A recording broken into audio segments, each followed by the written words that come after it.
Hello everyone, welcome to Microcontroller and Embedded Systems class. So today we will be discussing on chapter 4 of module 2, that is ARM programming using assembly. So before I begin, let me tell you what is an assembly language. So an assembly language is a low level programming language that is designed for a specific type of a processor, or it could be a microprocessor or some specific devices. It may be produced by compiling the source code from a high level programming language, either it could be a C, C++, etc. But also it can be written from the scratch. Let me tell you, your assembly language is also called an assembly code that can be converted into your machine code using an assembler.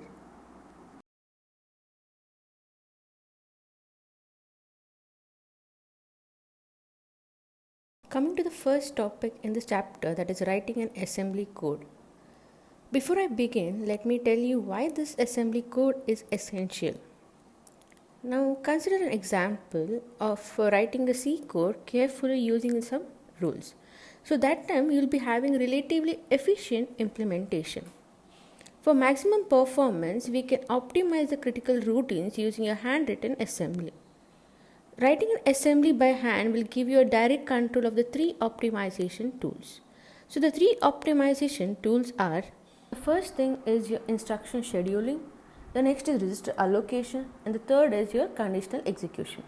In instruction scheduling, the reordering of the instructions in a code sequence is being done in order to avoid your processor stalls. As you know that ARM implementations are pipelined, so the timing of the instruction can be affected by your neighboring instruction. That is why we are using your instruction scheduling. Now coming to your register allocation. In register allocation, it will decide how a variable should be allocated to your ARM registers or your stack location for your maximum performance. So the main goal is to minimize the number of your memory access. Now the last optimization tool is the conditional execution. So what do you mean by conditional execution? Is nothing but accessing the full range of your ARM condition codes and your conditional instructions. So that is nothing but your conditional execution. So all these three optimization tools will be explained in detail in this particular chapter in further slides. We begin with introduction to assembly programming to the ARM. It shows you how to replace a C function by an assembly function that you can optimize for the performance. ARM assembly language module has several constituent parts. The parts are L sections, application entry, application execution, application termination, and program end. The L sections are defined by the area directive, and your application entry is defined by your entry directive. Similar way, your program end is defined by your end directive. Now let us see how each of the part functions. First is the application entry. In application entry, the entry directive declares an entry point to the program. It also marks the first instruction to be executed. Now coming to application execution. In application execution, you will have a label. For example, it could be a start. So the application code begins executing at that particular label. Now the next part is application termination. Here, after executing the main code, the application will terminate itself by executing the instruction what is being specified. So that is nothing but your application termination. Now the final one is the program end. The end directive instructs the assembler to stop processing the source file. So every assembly language must finish within that particular end directive on a line by itself. So any lines following that end directive are ignored by the assembler. Now before I move on to the next, I hope it is clear to everyone the functionalities of each of the part that is there in your assembly language. If it is clear, then we are going to move on to the next example, that is going to convert a C function to an assembly function.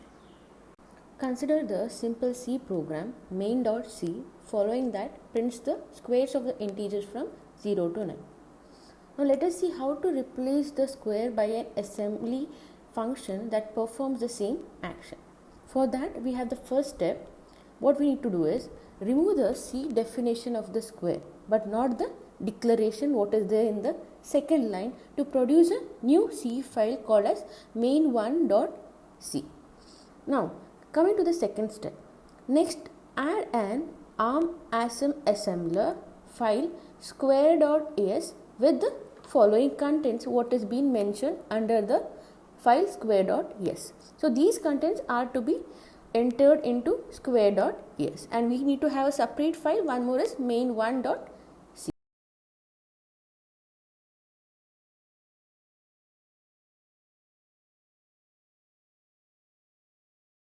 Now here I am going to explain the assembly code. The area directive names the area or code section that code lives in. Now the word next to area is called as the area name. Now if you use non-alphanumeric characters in an area name, then we have to enclose the names in vertical bars as indicated. So for example, you have here vertical bar dot text, again a vertical bar. So this is nothing but your area name. Here we define a read-only code area called as .text. Now let us see what you mean by an export directive. So export directive makes the symbol square available for your external linking. The ARM-ASM, it reads your non-indented text has a label definition. So what is non-indented text? It means that there is some space and later you have a label field. So that is nothing but your ARM-ASM will read a non-indented text has a label definition. Now the parameter passing is defined by your ATPCS. What is ATPCS? It is nothing but ARM thumb procedure called standard. The input argument is passed in the register R0, okay, and then the return value is returned into the register R0. Now the multiply instruction, that is multiply R1 R0 comma R0, has a restriction that the destination register must not be the same as the first argument register. That is why it is mentioned as R1, R0, R0. Now coming to the end. What is end directive specifying? End directive marks the end of the assembly file. And also you have the semicolons there. So after each semicolon you have the comment being followed. Once we have written the code, next we have the following script that illustrates how to build this example using the command line tools.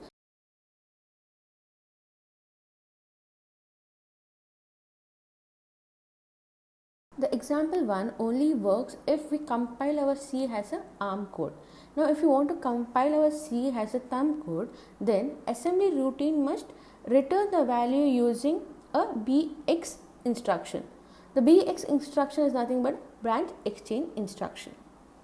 So the branch exchange will return to ARM or the thumb state according to your bit 0 of your linked register. Accordingly, the contents of the new assembly file is being stored in square2.as.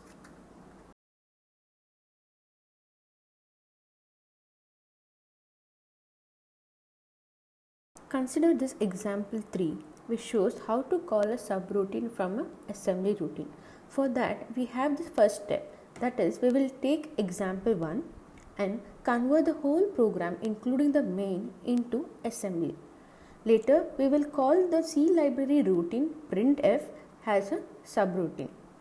Then we create a new assembly file known as main3.s with the following contents that is being displayed in the slide. Here we have used a new directive import to declare the symbols that are defined in other files. Also the imported symbol, for example the lib request arm lib, it makes a request that the linker links with the standard ARM-C library. Now just imagine if the symbol is not found at link time, what will happen? So at that particular time, the weak specifier, it prevents the linker from giving an error. So the weak specifier is used to prevent the linker from giving an error. If in case the symbol is not found, so at that time it will take the value 0. Coming to the second import symbol, that is _main. So that is the start of the C library initialization code. Now if you are defining your own main, then we only need to import these symbols. If in case a main is defined in the C code, then it will automatically import it. Here, importing printf allows us to call that C library function. The final one is the rn directive, which allows us to use the names for registers. In this case, we define I as an alternate name for the register. For example, here it is R4. Using register names makes the code more readable and also easier to change the allocation of the variables to the register at the later dates.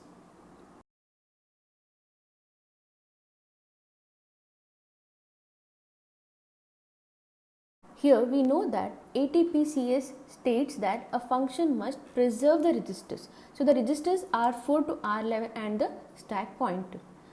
So we corrupt I, that is nothing but R4, and by calling the printf will corrupt the link register.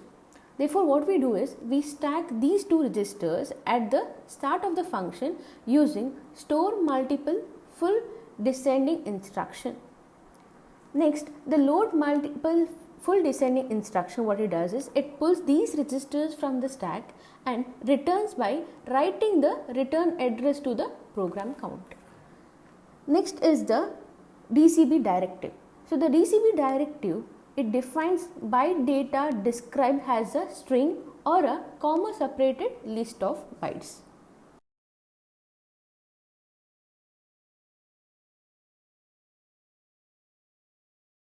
Coming to example 4, which defines a function sum of that can sum any number of integers. The sum of function is written in assembly and can accept any number of arguments. So this is the example which shows the sum of function.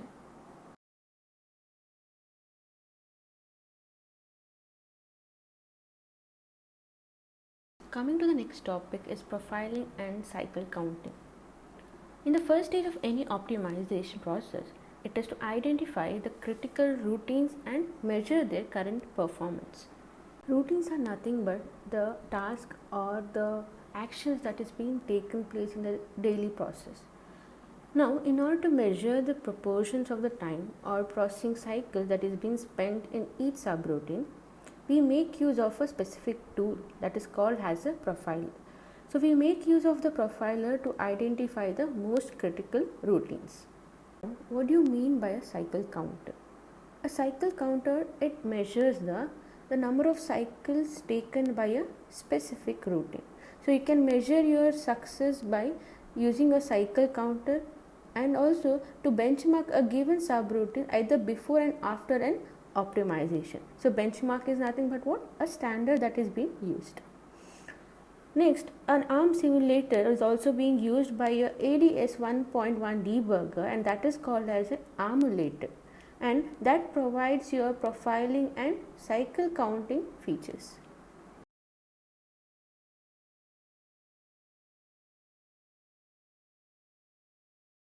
As I already mentioned, the ARMulator provides two features. One is profiling and cycle counting. The ARMulator profiler works by sampling the program counter, that is PC, at regular intervals. Once the sampling is done, the profiler, it identifies the function the PC points to, and later it updates a hit counter for each of the function it encounters. The accuracy of a PC, that is sample profiler, is limited for it, as it can produce meaningless results if it records too few samples. Also note that the ARM implementation, they do not have a cycle counting hardware. So in order to easily measure the cycle counts, we need to use your ARM debugger with the ARM simulator. Later, you can configure the ARMulator to simulate a range of different ARM cores, and also can obtain the cycle count benchmarks for a number of platforms.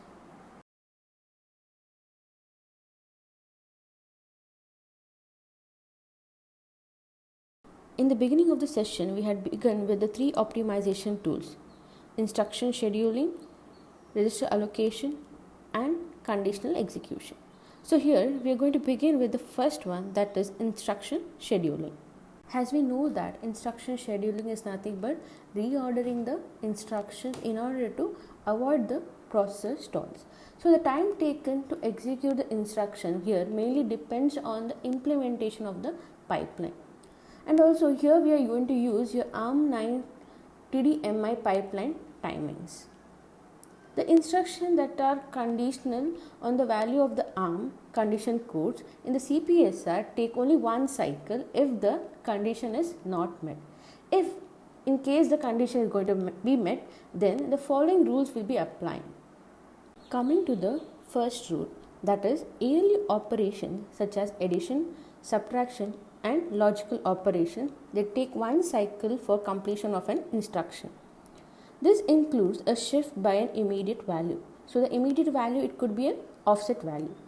Now, if you use a register specified shift, that means you can use a logical shift, yes, then we need to add one cycle. If the instruction writes to the PC, then add two cycles.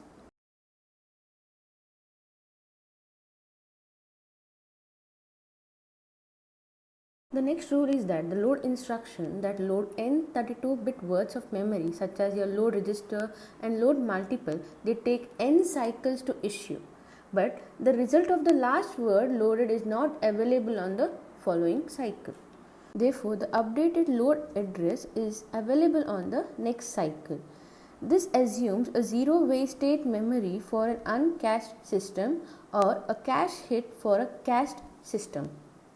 Before I continue, let me give you a clarification on what is zero wait state, non-zero wait state, cache hit and cache miss. A zero wait state is a feature of a processor or a computer architecture in which the processor does not have to wait to perform some memory access. In case of your non-zero wait state, it describes the situation when a processor operates at a higher frequency than the memory. So it will have a wait state only when the processor is idle. Now a cache hit occurs when your requested data, it can be found in the cache. Only that time your cache hit will be occurring. While a cache miss occurs when it cannot be found in the cache. Now coming to the next rule, that is load instruction that loads 16-bit or 8-bit data such as load byte into a register, load signed byte into a register, load half word into a register and load half signed word into a register. So your load result is not available on the following two cycles. So that is why the updated load address is available on the next two cycles.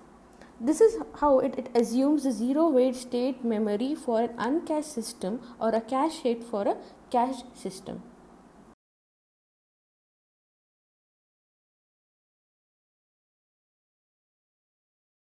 To the next rule.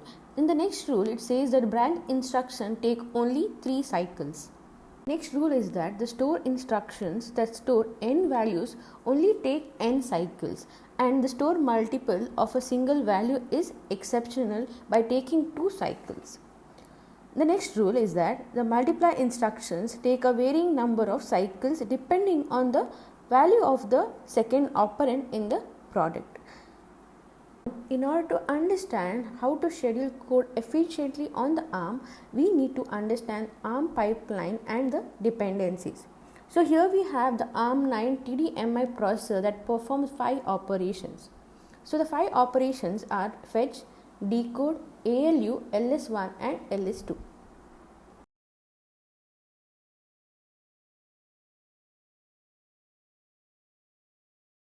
Now let us study each of the operations in detail. Coming to fetch, it fetches the instruction from the memory at the address PC. That is nothing but the program counter. The instruction is then loaded into the core and then processes down the core pipeline. The next operation is decode. Here it decodes the instruction that was fetched in the previous cycle, and also the processor, it reads the input operands from the register bank if they are not available via one of the forwarding paths. The ALU operation. Here it executes the instruction that was decoded in the previous cycle. So note that this instruction was originally fetched from address PC8, that is the ARM state, or PC4, that could be your thumb state. Some instructions may spend several cycles in this particular stage. For example, your multiply and register that is controlled by your shift operation that takes several ALU cycles.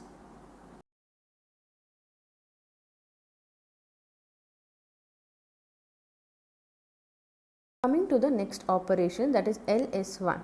Here load or store data is being specified by either a load or store instructions.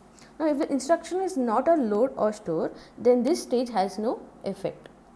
The last operation is LS2. Here extract and zero or sign extend the data loaded by a byte or half word load instruction is being performed. If the instruction is not a load of an 8-byte bit or 16-byte half word item, then this stage has no effect. In case if an instruction requires the result of a previous instruction that is not available, then it is said to have a process stalls. So this is called as a pipeline hazard or pipeline interlock.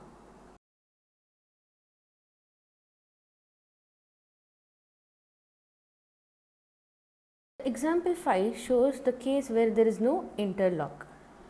Now coming to example 6. This example shows a one cycle interlock caused by load use. Here the instruction R2 is upgraded to 4 locations. So that content is being loaded to R1.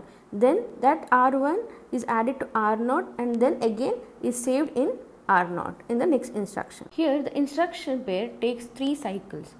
The ALU calculates the address, that is R2 plus 4 in the first cycle while decoding the add instruction in parallel.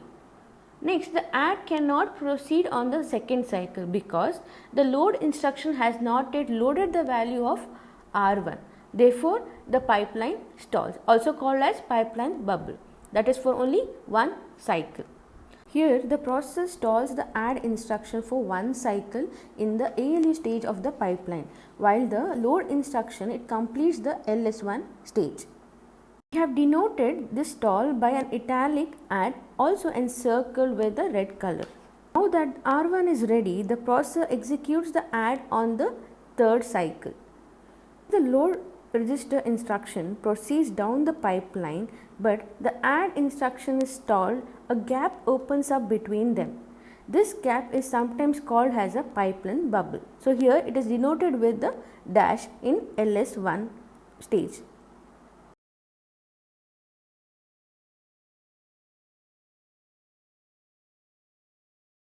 Coming to example 7. This example shows a one cycle interlock caused by delayed load use. Let me explain the instruction in brief now. Instruction load byte into a register.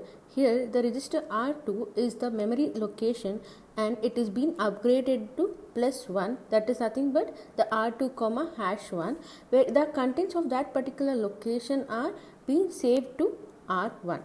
Now add R0 plus R2 and the result is being stored in R0. Next is the XOR operation where R0 and R1 are XORed and the result is being saved in R0. Now let us see these instructions in the pipeline. How does it work? The 3 instruction takes 4 cycles. The first step here is to add proceeds on the cycle following the load byte register. The XOR instruction cannot start on the third cycle because the R1 value is not ready until the load instructions complete the LS2 stage on the pipeline. Therefore, the processor stalls the XOR instruction for one cycle and it can be shown in the italicized form. Note that the add instruction does not affect the timing at all. The sequence takes 4 cycles whether it is there or not. In the second instruction, you can see add does not use R1. Therefore, it does not cause any stalls and that is nothing but the result of the load.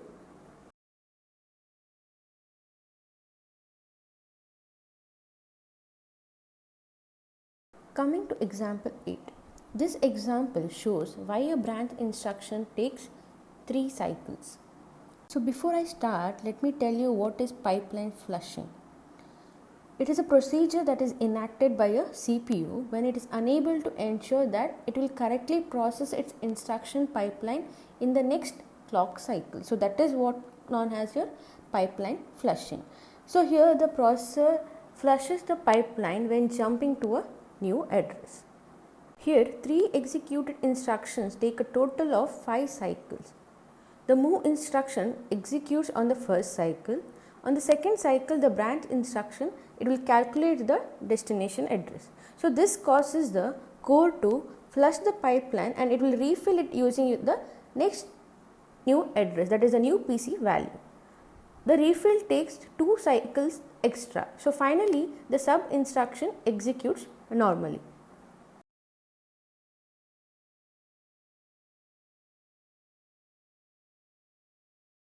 Coming to the subtopic under instruction scheduling, that is scheduling of load instructions.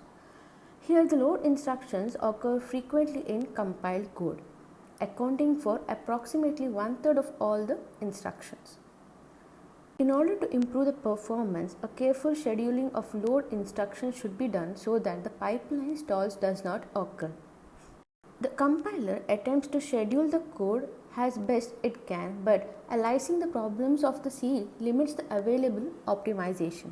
The compiler cannot move a load instruction before a store instruction unless it is known that the 2 pointers used do not point to the same address.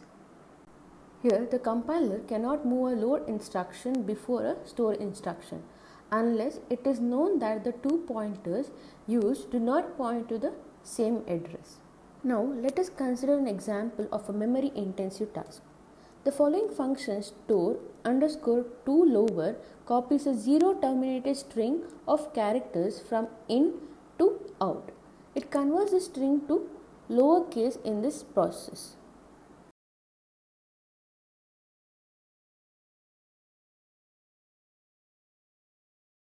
Here, the compiler can perform this check using a single unsigned comparison.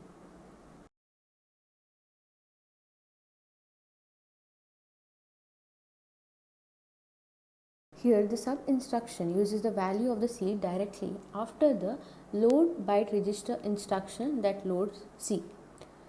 Consequently, the ARM 9TDMI pipeline will stall for only 2 cycles. As the load of the C depends on its value, the compiler cannot perform well.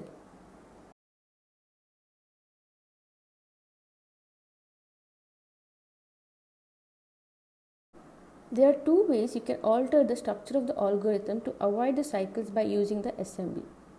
We call these methods load scheduling by preloading and unrolling.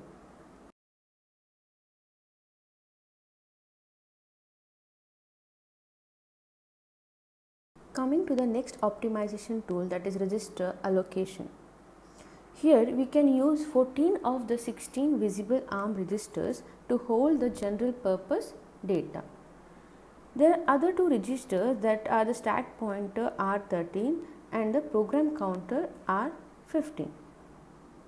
In order to have a ATPCS complaint, it must preserve the values of the registers R4 to R11. And also it should specify that the stack should be 8-byte aligned. Therefore, we must preserve this alignment if you are calling the subroutines. Now use the following template for optimized assembly routines that requires many registers.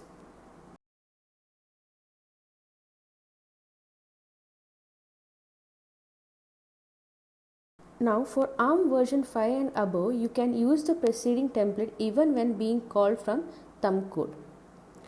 If your routine may be called from the thumb code on an ARM version 4T processor, then modify the template as follows. The only changes is the branch exchange link register instruction that has been added.